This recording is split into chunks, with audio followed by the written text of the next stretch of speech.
This podcast was recorded on the ancestral lands on Treaty 1 territory, the traditional territory of the Anishinaabe, Cree, Oji-Cree, Dakota, and the Dene peoples, and on the homeland of the Métis Nation. This is Humans on Rights, a podcast advocating for the education of human rights. Here's your host, Stuart Murray. My guest today is Keren Taylor-Hughes. She is the CEO of Harvest Manitoba. In the last 20 years, Taylor-Hughes has transitioned through a variety of sectors, including First Nations, government, child welfare, healthcare, technology, financial services, agribusiness, not-for-profit, and education. These roles have led her to travel and work around North America and abroad. She's traveled to other countries to do NGO work, such as Thailand and Cambodia with Food for the Hungry, and Egypt and Jordan with Global Action. Today, Taylor-Hughes is the Chief Executive Officer of Harvest Manitoba, the fourth largest not-for-profit food bank in Canada. Keren Taylor-Hughes, welcome to Humans on Rights. Thank you, Stuart. Pleasure to be here. So, Keren, your background is fantastic, and your journey, your human life journey, is incredible. I just read a bit of it in the introduction, but in your words, how did your journey take you to become the Chief Executive Officer of Harvest Manitoba? My journey, I think, started out as a young child, where I saw people in my community take leadership roles in my life and helped me grow and learn to give back to my community. Whether it was in school where I had a teacher that took an interest, or in the community, in a community church, or in track and field through coaches. And I always saw people giving back and helping me get better at what I was doing. And so I think I saw that it's something that appealed to me. I was gravitated towards it. So that became sort of what I focused on. Those are opportunities I enjoyed and liked helping people get from one stage to the other and see growth and acknowledge that. And I think my entire career is all about leading change. And that's what I specialized in, was leading change.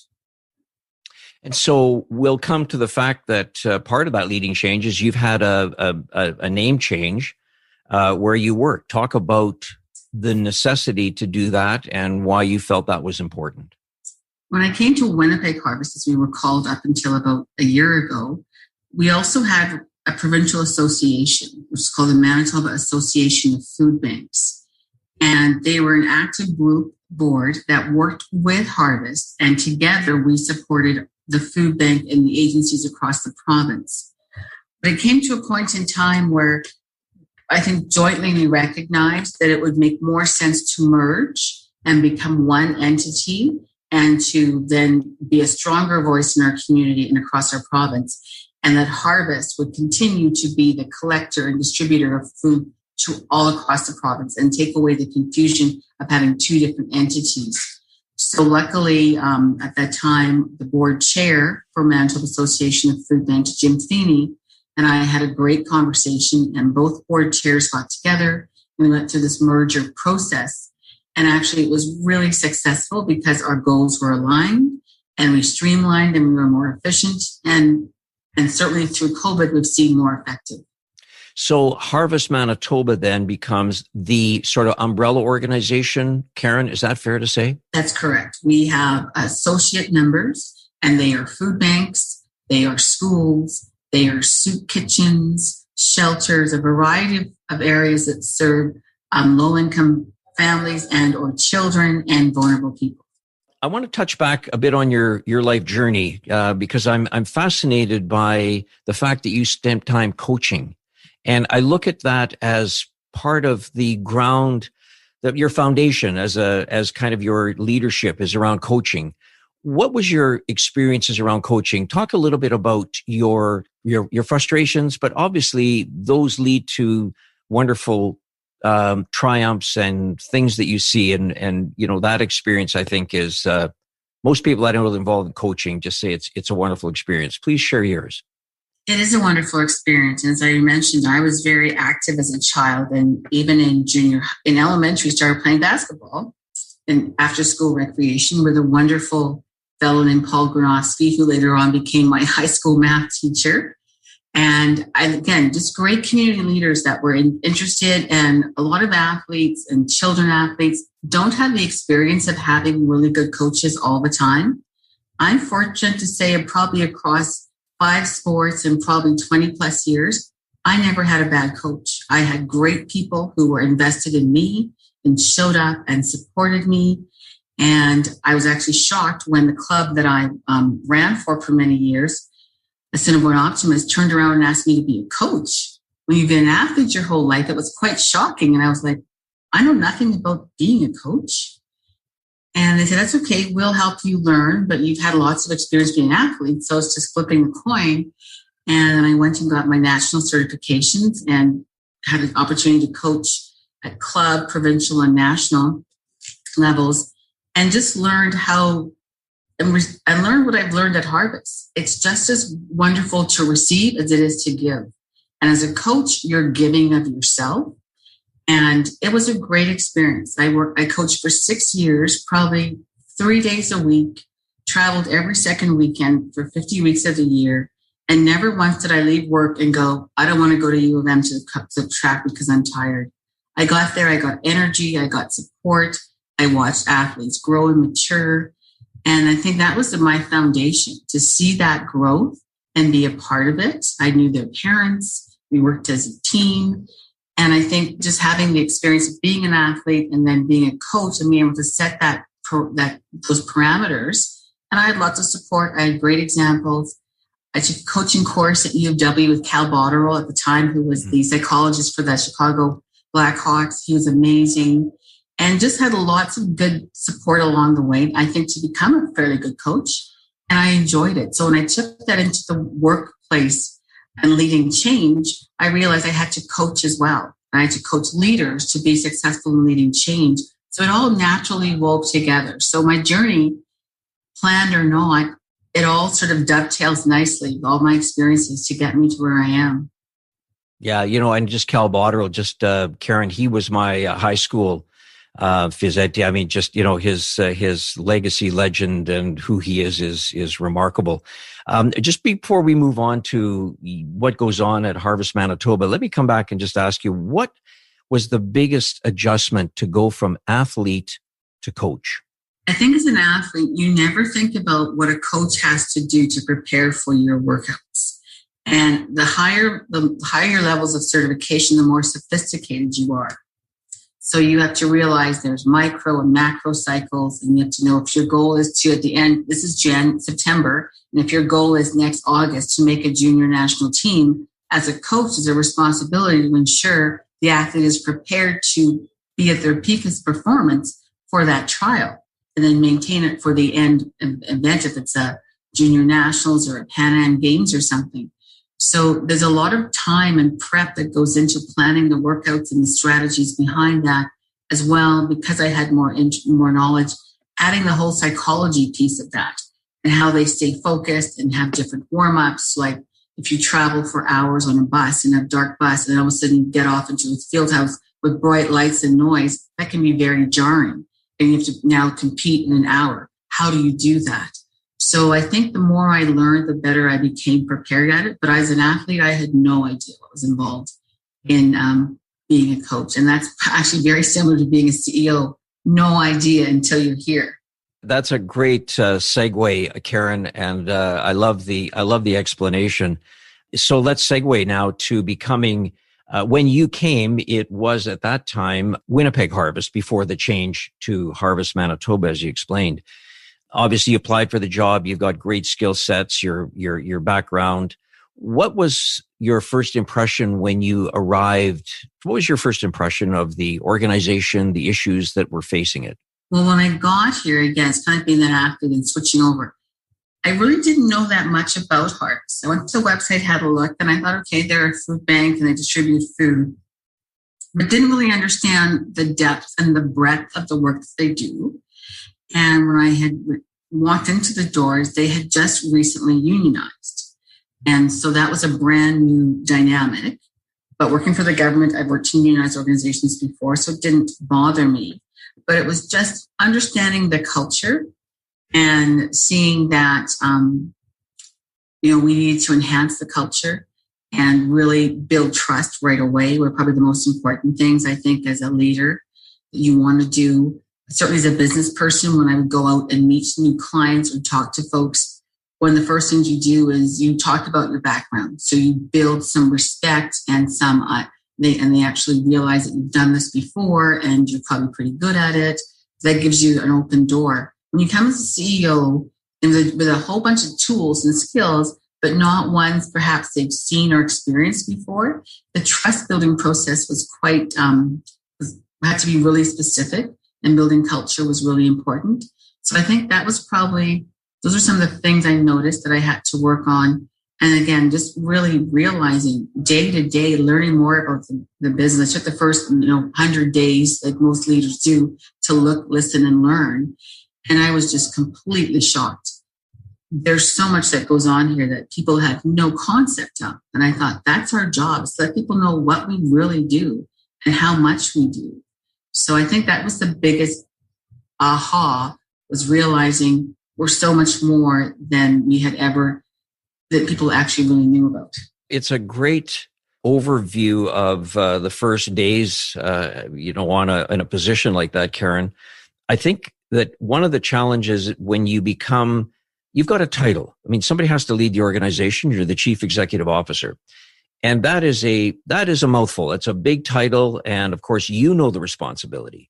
But when you're talking to people in an organization and you're introduced as a chief executive officer, sometimes on a grassroots organization, that's a pretty, intimidating title. How were you able to sort of go through letting people know that maybe my title, but it's not, who I am? Well, because I, as you mentioned, I worked in child welfare and literally worked 5 minutes from where I'm sitting right now in my first 12 years of work. So I'm familiar with the area. I'm familiar with our clientele and the challenges that they have. So I think having that knowledge was helpful, but I think it was just about being around. My door was open. I'd spend time in all the departments, getting to know the people, know all their names, learn about them. I spent a lot of time developing my leaders so they got to know me. So I wanted to start top down as well as bottom up so that people got a good sense of me and that they would realize that I was fair, I was open, and I'm collaborative. I think to lead change, you have to be collaborative. And that's sort of been my whole life mantra, is leading change. And it can't be done alone. So I really spent time just getting to know people and being accessible.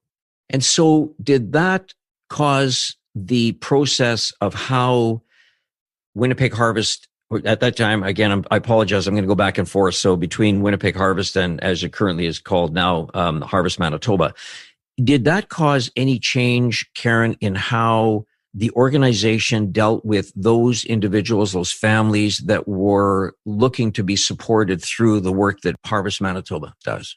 What I was able to do was really crystallize what we do and tie everyone to that platform. I think people were in kind of a little bit of silos, which is very common in organizations, even though we're small and grassroots. But I really focused on, we're all here for the same reason, and that's to make sure that no Manitoban goes hungry. Whether you're the cleaning person, the facilities person, calling donors to say thank you, we're all on the same page. And I think that was a really important piece. So I think when we did that, I think there was always passion and compassion for those that we served. But I think we just had a greater sense of purpose once we all united on that front. So Keren, when people ask where you work and, and work at a place that, as you said, make sure that no person goes hungry. When you think about our conversation today, as it is in June of 2021, how do you answer people and then they kind of look at you quizzically and say, how is it that people don't have access to food? How do you respond to that? There are so many layers to that. It's poverty. It's a world of abnormal rearing called war cycle. It's people being in this perpetual state of poverty, legacy issues of residential schools, and newcomers not having credentials to get great jobs and struggling because they've got language barriers. there are so many issues that put people in this space. And the fact that, education is quite costly. So folks can't afford that. And just the systemic issues you see in families. Families are broken down and children are not getting enough support. We see highest rates ever of child depression and suicides. We have a community, province, a nation of children who are struggling. And as a result, their families are struggling, and work and school become side things. And as a result, if folks are on assistance or just have disabilities and are getting support from the government, those rates haven't changed in 20 years. So if you can think back what you made 20 years ago, and then fast forward that to having to have those same dollars today and go shopping, those dollars don't go very far. And folks on fixed incomes are really struggling. Even since COVID started, we've seen fresh produce go up 8.3% in Manitoba. Not even the non-perishables have gone up. We see less supply of things, so people can raise the prices because there's a higher demand. And folks who are low income are struggling, and that continues to happen. It's hard to imagine in the country, especially Manitoba as a province, where we have people that grow in abundance, fruit, vegetables, and all these kind of things. And we have farmers of all kinds.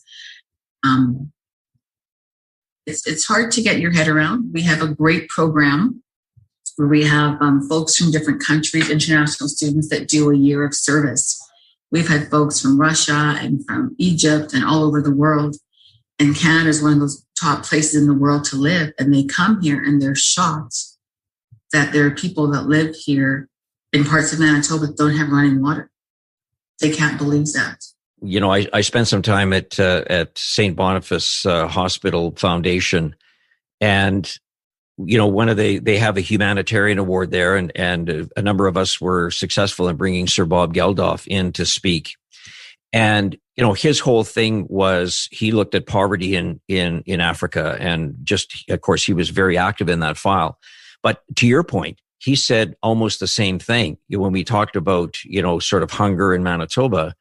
His comment was, Manitoba is the cornflake capital of Canada. How is it possible with all the food you produce that people are hungry? So, your answer is very much appreciated, because it is a difficult. It's not a one solution answer. It's very layered, and your explanation is excellent. So thank you for that, Keren. I want to get a bit of a sense, because you touched on COVID.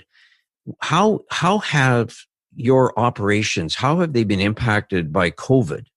Because presumably, you can't have people as you normally would coming in to get hampers, et cetera. So how have you pivoted to deal with that? Pivot's a very good word. Take me back to my basketball days. Totally. I was a guard, so pivoting was a big part of my job. We had to. And I look back now, 15 months in, I can barely remember March of last year when this started.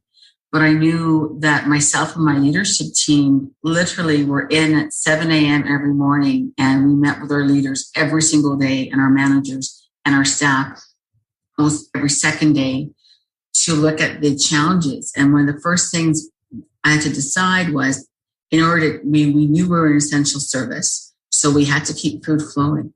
So I had to figure out, how do I keep the people that work for us, what we call our crew, how do I keep them safe and feel that it's okay to come to work when everyone's been told to stay home? So decided right away to lock our doors. We never have our doors locked before. If you've been here in the past, it's kind of like a community center. People would wander in, they would volunteer, go for coffee in the kitchen. It was a safe place to be. But all of a sudden, in order for me to keep our staff safe and leaving their families and coming to Harvest to serve other families, we had to lock our doors. We closed our on-site food bank. And that again was to keep the traffic down, so we knew who was entering the building and keeping them safe. We put in extensive protocols around cleaning and social distancing. We have signs, we have marks on the floor. We did all kinds of things. We worked closely with our health inspector to make sure we hadn't missed anything. And he came in, I think, week 2 and was like, okay, you guys are on the right track. Things are good. And I talked to our staff. We have several staff that have young families. And I would check in with them and say, do you feel safe coming to work? And they said, I've never not felt safe coming here since COVID started because we do all the things that we do. So that was the biggest piece, was first of all, making sure my staff felt safe and comfortable coming. We had a great support because we closed all of our volunteers at that time in the first lockdown. And the city had to close a lot of their public spaces, libraries, pools, etc. So they've been a great supporter and a great help. So we were able to work with them to second a group of librarians to come in every day and work with us to help us, again, sort and package the food to get out, which was tremendous. So we had the same population every day, and they were with us for 3 months the first time. And the second lockdown, we had another group of aquatics folks that came for 3 months to help us. So without that support, literally we would have all been on the floor packing hampers every day, and we would not have kept up. So we had to also change our entire warehouse structure. We used to have 200 volunteers come in the morning and 2 in the afternoon, and then same in the evening and on weekends. We were down to 30 volunteers. So we had to figure out how to work more efficiently to serve more folks because of COVID, but also make sure we could get it done. So we reached out to our friends at Boeing. They're assembly line people. They help us set up assembly lines for hamper creation all over our building and our warehouse so we could social distance. And then we reached out to Duhart Consulting to help us embed lean and continuous improvement into our warehouse, which now makes us far more effective. We're social distance, and we're actually serving more people than we've ever served before with less people doing the work. I guess you always look at some of the difficulties that come with the challenges of COVID, but the way you've explained it, I mean, again, reaching out to partners, like Duha, Boeing, and bringing them into a system or putting a system in place that helps you to streamline what you're doing. That has to be, I guess, looked at a bit of a silver lining, something that is really sort of beneficial to the ongoing operation of what happens at Harvest Manitoba. Absolutely. Now that because we have those processes in place, we know exactly if our numbers were to spike up suddenly. They've been growing consistently, but if they spiked and we needed more hampers to be created, we know exactly how many hampers we can create in a 2-hour session. All those things. So now we are much able to manage our volunteer numbers, and we know where they need to be, what station they need to be at. And it makes now doing what we do so much easier. So it's silver lining for sure. So Keren, a lot of times, those of us that have gone to public events, typically there were kind of tins for the bin. You could make a donation. Well, of course, now with COVID, there are no public events. So what kind of impact has that had on how you're able to provide product and produce for those that come to Harvest Manitoba? We've seen ebbs and flows over the 15 months, and I think it's both the crisis initially, and I think now we're seeing a bit more of the fatigue.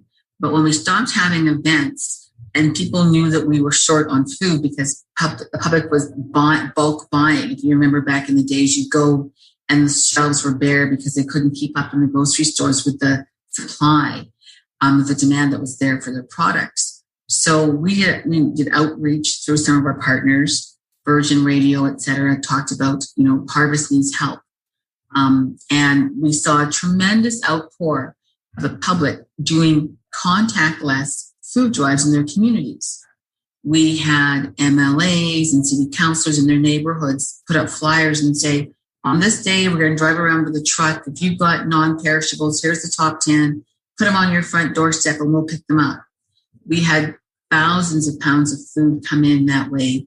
Companies that were now either isolating or working very small skeleton crews did food drives in their offices and dropped them off. We saw just so much support that way. But it still wasn't enough because the gap from the retail sector, which is our biggest provider of non-perishables and perishables, really dropped. So we had to actually get funds. And we got that support from the public to purchase food because we had to, for the first time in our history, purchase food to go into our hampers because we didn't have enough. Well, and that is unusual for sure, but you do what you have to do. I mean, again, in your capacity as CEO, I mean, that's a leadership role that you have to take, and obviously for the right reasons. But Keren, I guess it's just one of the elements that I think is worth just sort of coming back to for a quick second when you talk about these MLAs or city councilors or whoever it may be, that's fulfilling their role. But really the public, the people that would come out to, put something on the back of a pickup truck or back of something. I mean, I guess Winnipeg is really a city that really does care. And I think that is worth, sort of a double mention, if you will. So, good on you to work and reach out to allow people to sort of participate. But, that's just massive, in terms of caring. It really was. And we didn't know what to expect. So when the food stopped flowing, and then we went out to the public, the outpour or the inpouring of food truly reminded us. We know Manitobans as a whole across the country are very generous, but we got to experience that. And there are many times that we had tears in our eyes. The folks would come. We had a group, I forget which group it was, a plumbing company that at Christmas decided to do a food drive for all their clients as well as all of their partners and their staff. And they had about 40 trucks they used for their business, and they crammed them with food. And they were lined up down the street, just dropping off into the bin. And literally you were crying. We were crying. We were so touched. And I think it's an experience. I get goosebumps thinking about it now, to see that people really care about each other and about community. And we talk about it takes a province to feed a province. And Manitobans have stepped up. Winnipeggers have stepped up. Our growers and producers have stepped up. We got new partners in chicken producers, egg producers. We've got good partners with dairy and cheese and milk. We're so uniquely positioned in the country when it comes to food banking. We're the only food bank that has a 30-plus year relationship with the dairy farmers that allows us to give children under 12 milk every time we serve them, and they get cheese as well. No one else has that. We have things in place. The work done before I got here by David and his dedication built strong partnerships that just continue to grow. And through this crisis, we've seen that really come to light. And everyone stepped up and stepped in to fill the gap. It's been truly amazing. Yeah, and I just want to acknowledge your style of leadership to give a shout out to David Northcott, who was involved. I think many people know. For whatever reason, sometimes it's hard for the new CEO to give a shout out to the old. But good for you for doing that, Keren. I mean, you're clearly building on that foundation and advancing it and making it your own, and that's what good organizations do. I want to just touch on one of the things that I think is very interesting that Harvest does, and that is a lot of the volunteers would you use the term clients, people that use your service? So they're clients. So a lot of the volunteers that work in Harvest are also clients of Harvest. That's a very, very interesting and unique situation, I would think. That's a giving and receiving. So when folks know they can call Harvest, we ask very few questions. We ask them what their situation is, what their family size is, age of children, et cetera, to make sure the hamper they get will meet their needs for food support.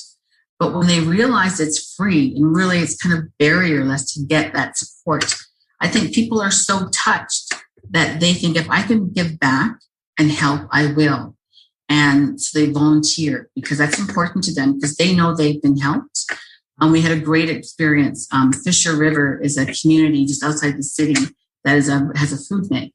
And we did a special summer pop-up when kids were home over the summer, months after being home for months after spring break. We did a pop-up where we gave packages for a week for every child in that community and several others. They were so touched that at one point they were able to do their own community food drive and bring food back for other food banks. And they said, we want to give back because you guys have given to us and we can now do something. It's that reciprocity and that's that continuous thing. It's where it's just as good to give as it is to receive. Such great stories, Keren. And one of the challenges is, how do you get a chance to sort of share all of those stories? Because that's positive news. It's great news. It's under difficult circumstances, but great news. Let me pose a question to you, which, your background, you're an agent of change. You've got a business sort of acumen. You have a driver of so many elements that would talk about how do you build and build and build and build, when ironically the mission of Manitoba Harvest, or Harvest Manitoba, is to really put yourself out of business. So, that is such a just an odd way to approach an organization, yet so important. Is there a model that you're aware of, Keren, that has actually been able to sort of show that has worked? Well, this is one of those moments we're going to have to redo this, because we changed our vision and mission. And that was something when I was interviewed for the job, knowing I've worked in child welfare for so long, I knew putting ourselves out of business was not even realistic. So when we changed our name, we changed our vision to working together towards a healthier future for all, where no Manitoban goes hungry. And we talked about that in that giving and receiving. So we can be healthier and feel better about ourselves by giving. Meanwhile, people that receive are also going to be healthier as well. And our mission is about three things: collecting and distributing food, providing client-centered long-term solutions. We have training programs, and then advocating and informing. So we did change it and that's typical now of the sector. I think when the industry started and the sector began, people felt it was going to be a stopgap and things would get better. But with fixed incomes based on 20 years ago, that gap is only getting bigger, not smaller. So we realized that wasn't really a statement that could be possible at this point. Yeah, and I don't say this in a tone to congratulate you, Keren, but I do say it this way, that I think what you have done is you've looked at a situation and said, what is realistic? Like, let's ensure that we have goals that are real, that are achievable. So the way that you have, again, I'll just use your point guard terminology, I believe you've pivoted to that, I think is one that people can embrace, that they can get behind. Not that they couldn't before, but, it was just such a stretch to be able to do that. I mean, a great stretch, but a stretch nonetheless. Talk a little bit about advocacy. It's one of your three goals you mentioned. Talk a bit about the education advocacy and how is that working and what are your platforms? Well, I think, as you mentioned, what's most important is reminding people what we do and why we do it. And I think that's where advocacy comes in. We have an advocacy impact leader that works in the community. And we've really, again, positioned ourselves to focus, as you mentioned, poverty is so complex. We've really positioned ourselves to talk about poverty as it reflects food and food security or insecurity. So we talk about that. We just did some research that we're launching in the middle of June called Harvest Voices, where we talk to the folks who get food from us to learn more about them. And the more we learn about them and their challenges and barriers, the more we can share that with all Manitobans to understand what is their reality. Who comes to Harvest? Why do they come to Harvest? Why do we need this kind of service? That's what advocacy is all about. We talk about things like, for example, truth and reconciliation, and the fact that so many people, especially when I worked in child welfare, in a community like we are now with lots of Indigenous families, I found so many of my friends and colleagues that work in different sectors didn't really know the stories and didn't understand why people were in this space. And I think it's because it was never really told in a way that people could grasp. So I think it's important for us to advocate for things that we think will make a difference in the lives of those we serve. So definitely it's about, we talk about school nutrition programs. Studies have shown for decades that when you provide nutritious meals for children in schools, it does two things. It fuels their body for healthy growth and learning, but it also keeps children coming to school. Where families are struggling and kids know they can go to school in the morning and get a hot breakfast and get a good lunch, a meal and a snack, if that's the only reason they come to school, then learning will be a byproduct of that. So we wanted to support that. So So that's one of our goals, is that we would love to see more support in the schools, especially in the low income areas where they have that support for the families. We talk about the importance of childcare. We know that there are lots of single parents, mothers and fathers, raising children, and because of barriers aren't able to go to work because they have to care for their children. If there was more subsidized daycare for children get a lot of different experiences. First of all, they get early childhood development support. So they're learning to be better equipped to go into the school system earlier. Mom is going to work. So now there's a confidence and a pride in being able to support your family that everyone wants to have, and make sure their kids have someone to look up to and you can take care of your family. And thirdly, studies prove that children that have early childhood education go further and are more successful in school. So I was at a meeting in Ottawa several years ago, and I met a member there who stated that in the 60s, they got involved in politics and talking about what was going on in their community because they wanted a national child care program.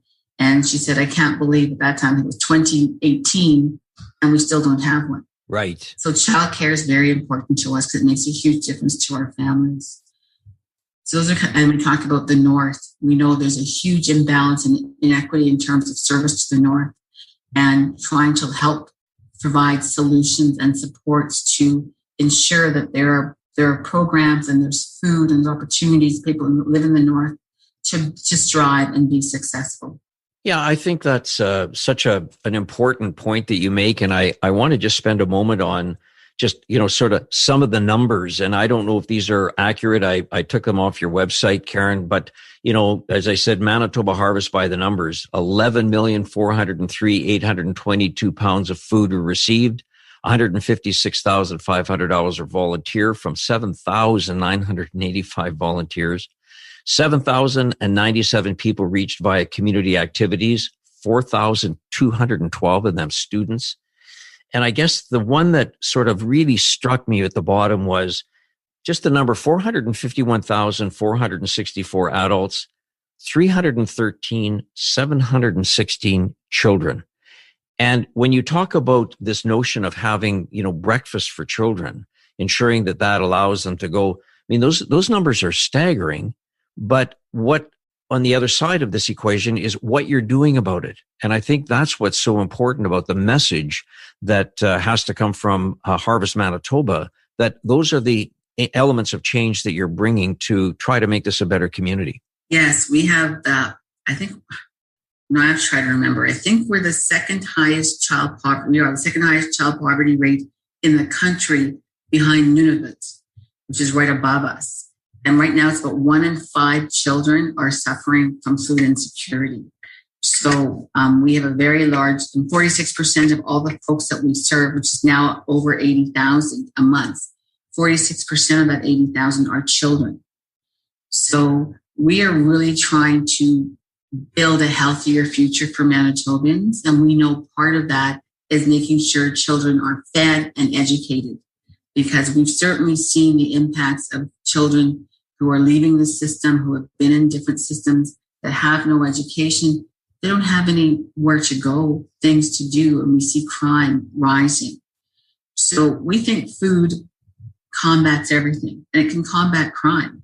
If children can eat get to daycare early, have meals, go to school, be successful, they'll come out and they'll get jobs. So we're trying to support the children in the schools, as well as we have our training programs that help those children before that didn't have a great background in education because of life circumstances.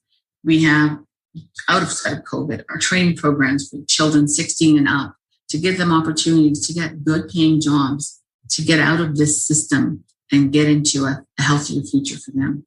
Such an unfortunate situation. But again, through a caring lens, through a human rights lens, everybody, food is a right, and the work that you're doing there is really extraordinary. One of the things that I would ask in your level, in your capacity, as being an agent of change, you've already brought a lot of change to Harvest Manitoba. When I talk to these podcasts, Keren, typically I ask the CEOs, the presidents that are the leaders in the organization, how they would like to be remembered. I would think I would like, first of all, my crew, which is what we call our staff, our crew, would feel that they have been impacted in such a way where they have seen their own personal growth. I've invested not only in my leaders, but also in our organization's professional development. I think that's really important. So, and feeling that they had felt valued and respected and heard. That's probably the first thing.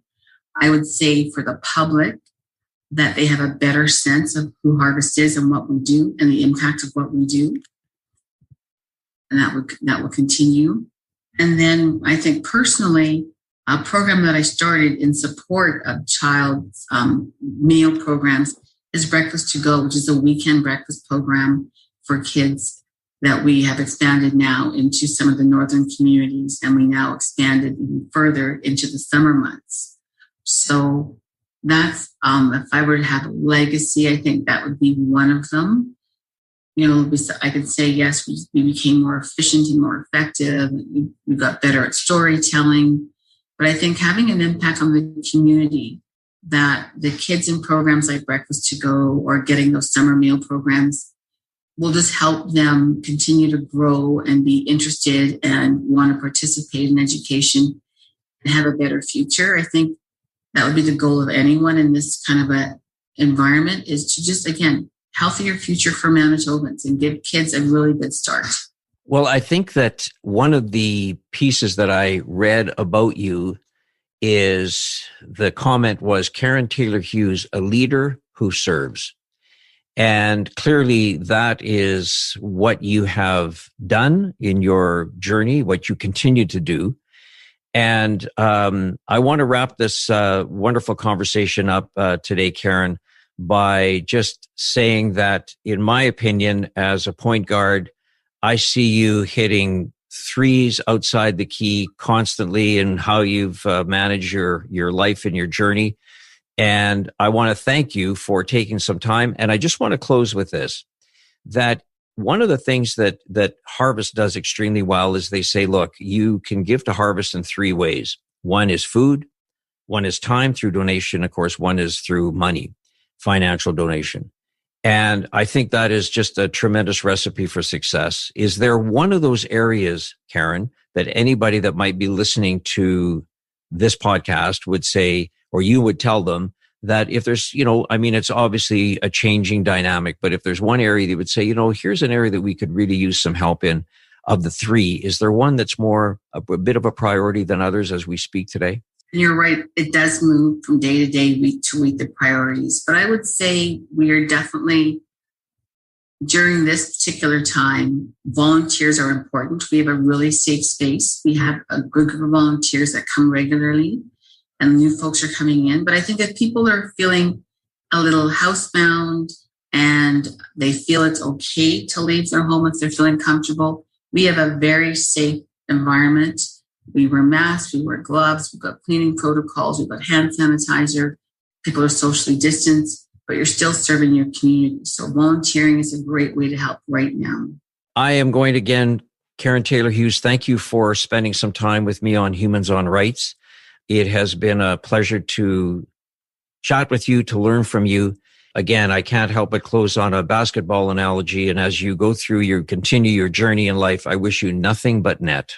Oh, that's awesome. Swoosh. Thank you very much. Humans on Rights is recorded and hosted by Stuart Murray. Social media marketing by the creative team at Full Current in Winnipeg. Thanks also to Trixie May Bituin. Music by Doug Edmond. For more, go to humanrightshub.ca. A production of the Sound Off Media Company.